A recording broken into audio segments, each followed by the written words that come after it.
Welcome, welcome, welcome, and thank you for tuning in to the 3D Property Solutions podcast, bringing you the latest in real estate news, trends, and events.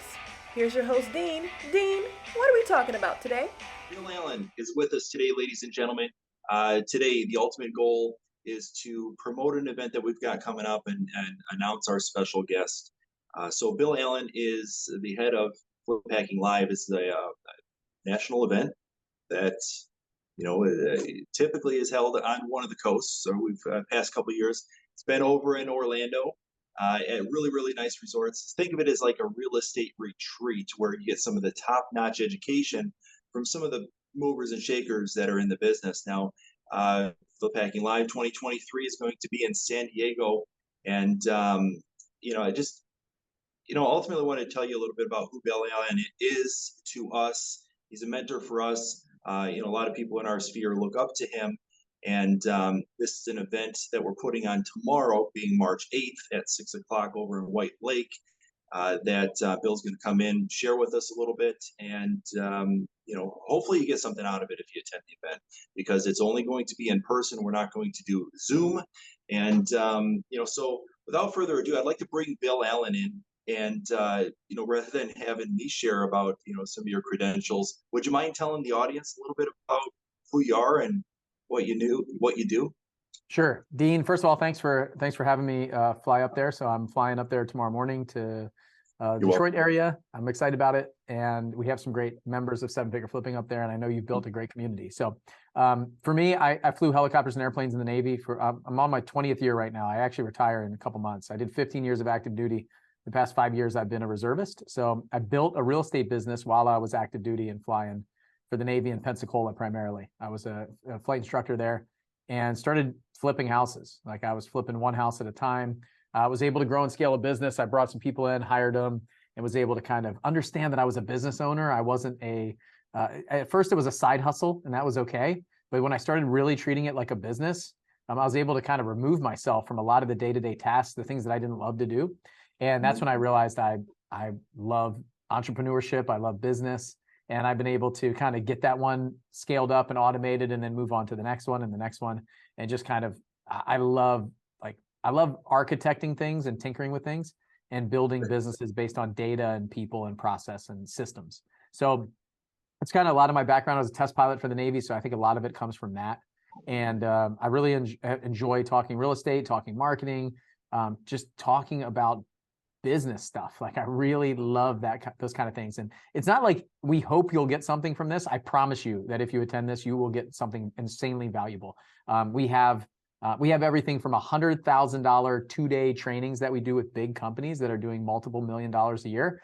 And so this is not just like somebody's going to show up and talk a little bit of real estate. I promise you that you will get a lot out of this, regardless of where your business is. If you're brand new or if you're doing a couple $1 million a year in your business, I will bring something for each of you, and I'll make sure that each of you gets served at a very high level.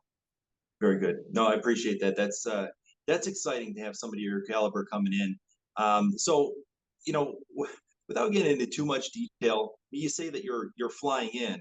Some of the rumors on the street are that you've got your own airplane. Is that true? Yep, I've been a pilot for almost 20 years, and I've had an airplane for about 5 years now, maybe 4 years. I bought my first airplane when I was going down to Pensacola all the time to work for the Navy. I was, a reservist part-time flying. So I would drive down there on Sunday night. I'd be away from my family on Sunday. I'd work Monday through Friday. I'd be back late on Friday night after my kids were in bed. And I didn't want to keep doing that. So I bought an airplane to just fly down there. Instead of 6.5-hour drive, it was about an hour-and-a-half flight.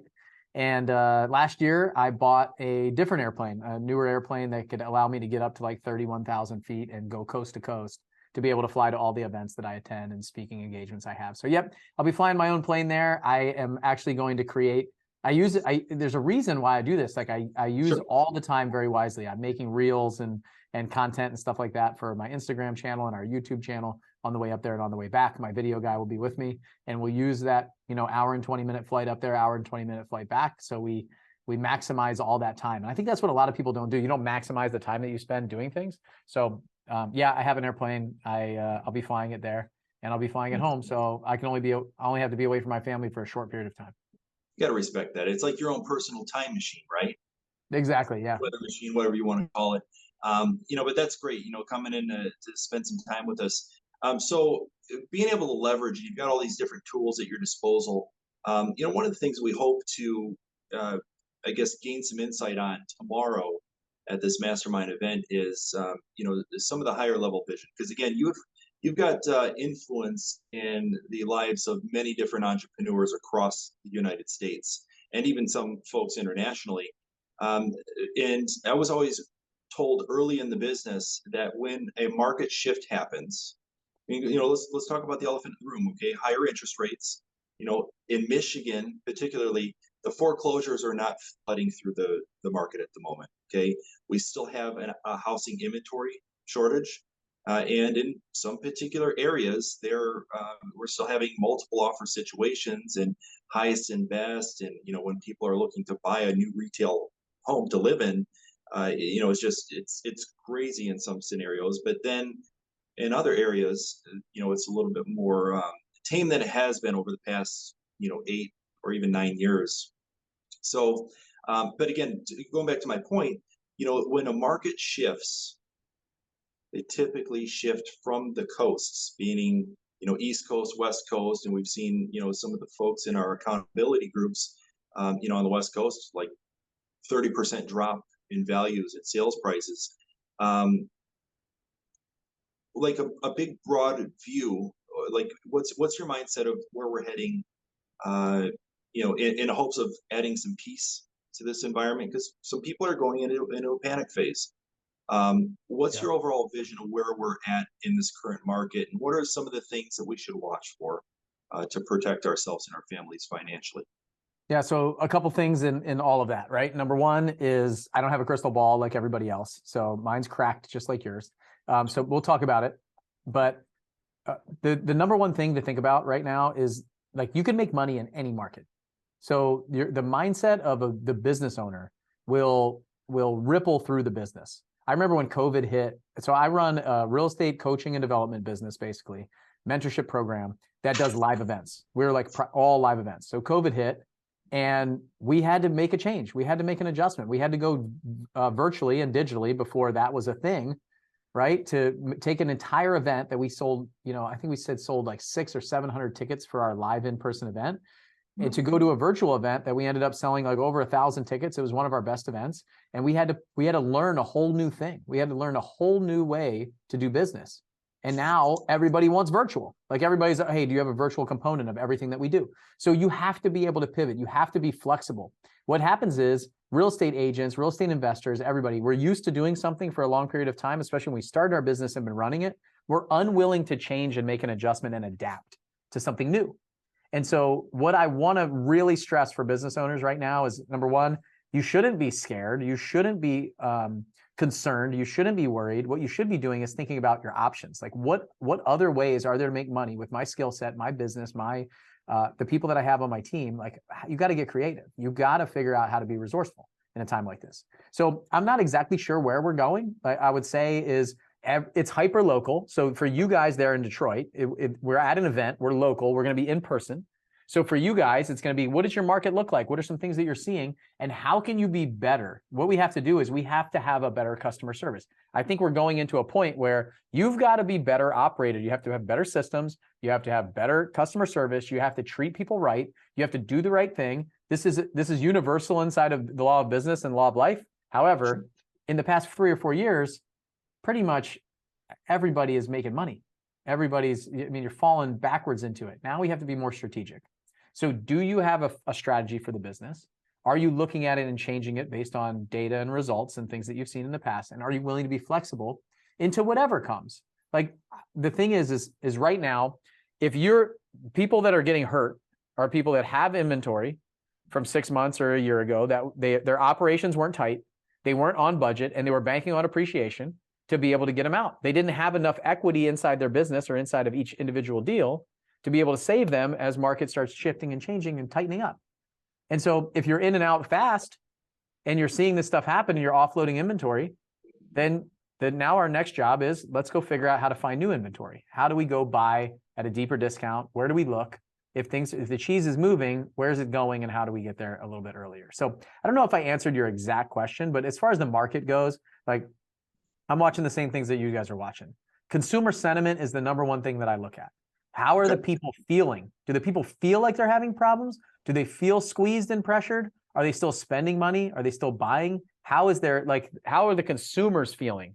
And where's the distress level? As distress goes up, it's good for us. Distress level in the people is good for us buying off market at a discount. Now, we're still at that point where there's like, the distress is not high enough for them to take a discount to where we need to be. So now we're seeing inventory, and not as much inventory, right?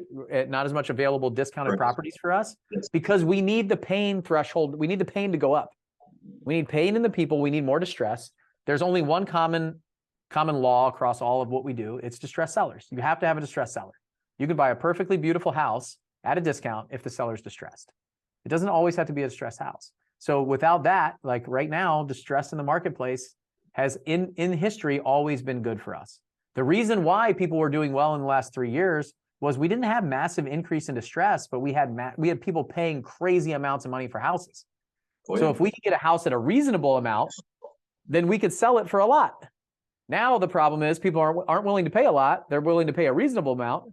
So now we need to get the discount again. And we're going back into 2013, 2014, 2015, this time where it's a little harder to find, it's a little harder to sell the property. But it's still, right now, we're in this like holding pattern of it's still a little bit hard to find the property. And so it's kind of like, where are we going next? Like, what's the next step? And we just have to watch it. And every month, every 3 months, every 6 months, you start analyzing your business. You start analyzing your systems, your process. What are you doing? Where are you looking? How are you marketing? And how are you finding deals? And if you can think creatively and strategically, you will beat the other people. It's a game of chess.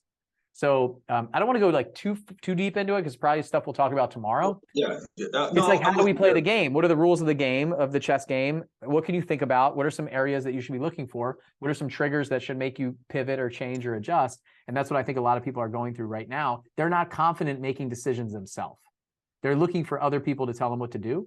And I hope that I bring this voice to the platform, and any platform I'm ever standing on. It's like, I want to teach you to think for yourself. I want to teach you the fundamentals and the basics so you can go out and make the decisions and win the game when you understand the rules. Yeah, I think that there's a huge need or instability in the population for folks to just say, hey, just tell me what to do and I'll be that employee and do that job, rather than take the entrepreneur route. So you talk about market statistics, consumer sentiment, then that's here's what I'm really curious about.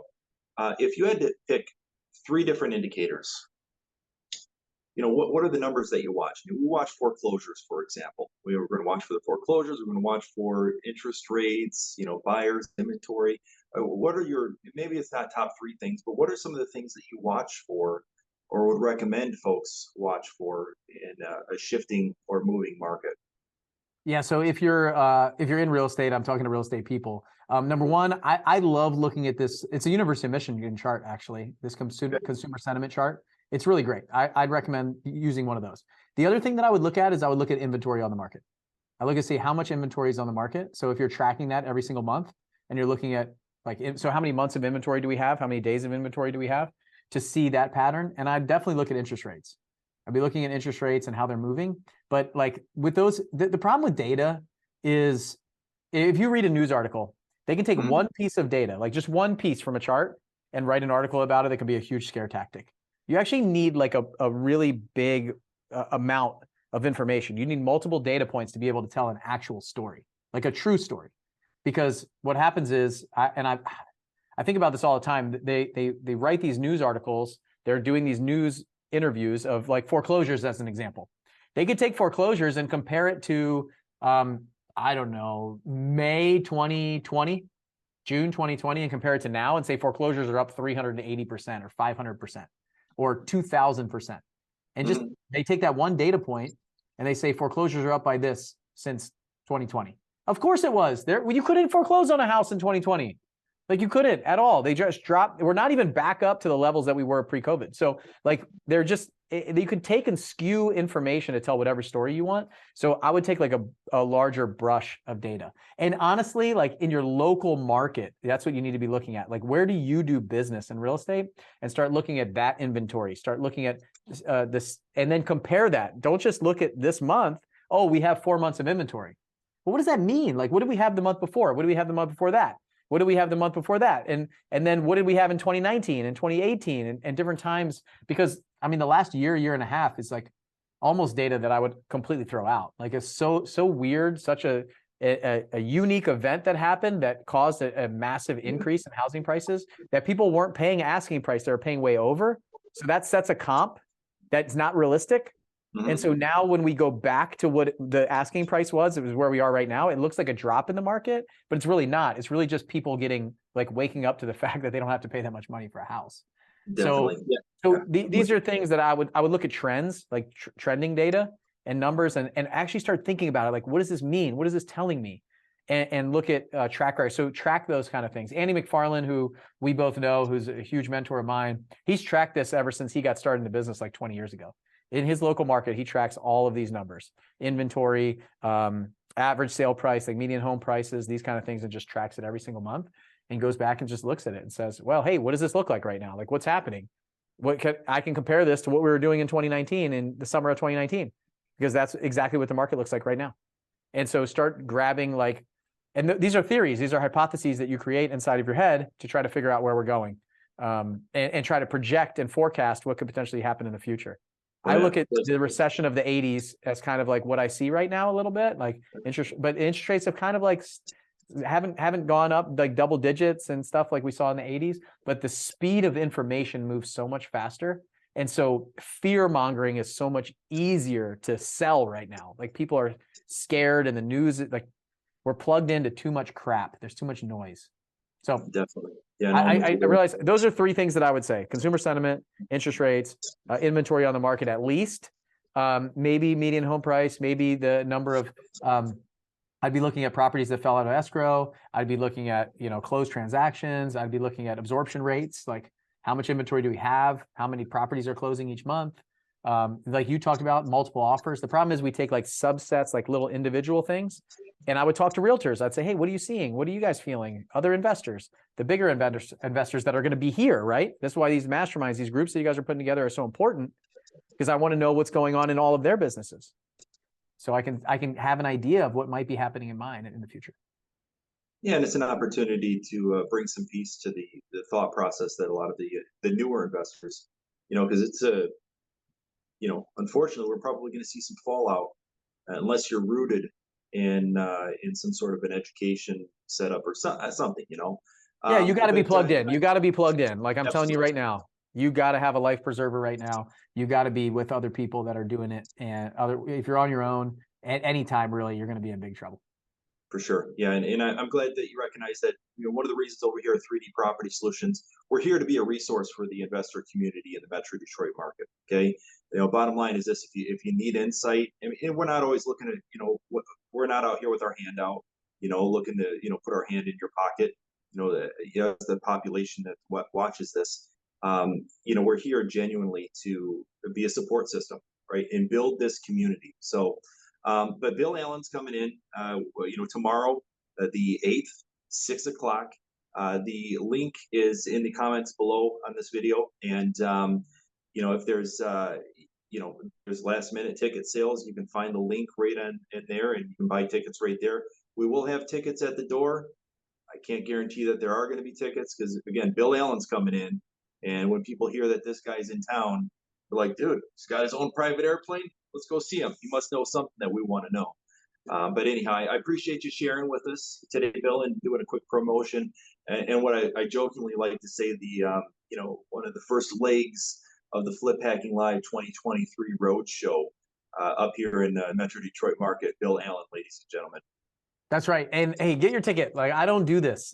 I don't travel. I don't do these things. I don't go all around the country. This is going to be incredible. Dean, thanks for putting it together. And truly, they're going to open the doors and they'll share what's going on in their business. If you're wondering what's happening, what's going on, we're going to talk openly. I'm not holding anything back while I'm there, and I know these guys won't. So grab your ticket, come see me. We'll spend some time together. It's going to be a lot of fun. Very good. Hey, thanks again, Bill. We look forward to seeing you tomorrow, and we'll talk to you guys soon. See ya.